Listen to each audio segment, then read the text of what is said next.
İnsanın islah yolu bundan başlanır ki, ilk növbədə fikrinə hakim ola bilsin. Gətirə bilərəm, Polqar bacıları, bu məşhur ya psixoloq ya da psixiatr da yadında deyil, onun övladlarıdır.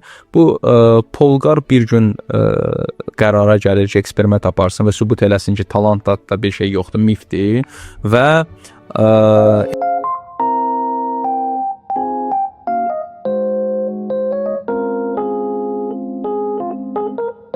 elan eləyir ki, hansı qadın istəyər ki, mənlə evlənsin, biz bu eksperimenti keçirdək. Bir Ukraynalı müəllimə razılaşır bundan. Deyəsən adı Klara idi, səhv eləmirəmsə.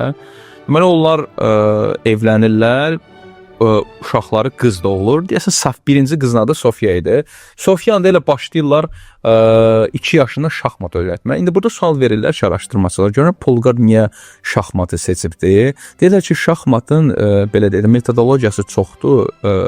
Həm də ki, belə deyək, kitabları zadı olduğuna görə daha əhatəli və daha çox metodik olduğuna görə tez. Hə, çox əhatəlidir. Başlayır uşağına 2 yaşdan öyrətməyə. Sonra maşallah olsun, ikinci də qız olur, üçüncü də qız olur. Hamısını elə bir də maraqlısı bilsən nədir Yusuf? Birincini indi illər sərf eləyib, bunun metodikanda axı təkmilləşdirir. İkinciyə daha tez öyrədir, üçüncüyə daha tez öyrənir. Və bu qızlar grossmeister olurlar. Hətta ya üçüncü qız idi, ya da birinci Bob Fischer'i pointlərdə keçir. Bob Fischer adlı bir şahmatçı, məşhur, onu hamı tanıyır da. Fischer'i də. Ha abi, bu 3 Polqar familiyalı qıza Sofiya Judy idi, bir də o birisinin adı yadından çıxıb ikincinin. Hətta metodologiya təkmilləşdirdiyinə görə üçüncü qız daha tez çatır grossmeisteriyə. Yəni ki, nə bilim, hardasa 10 yaşında çatır, o birisilər biraz geç çatır da.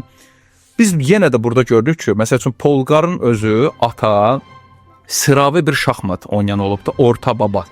O birisi də ana ümumiyyətcə müəllimə olubdu da. Yəni bunlar nə bilir, genetikası yoxdur.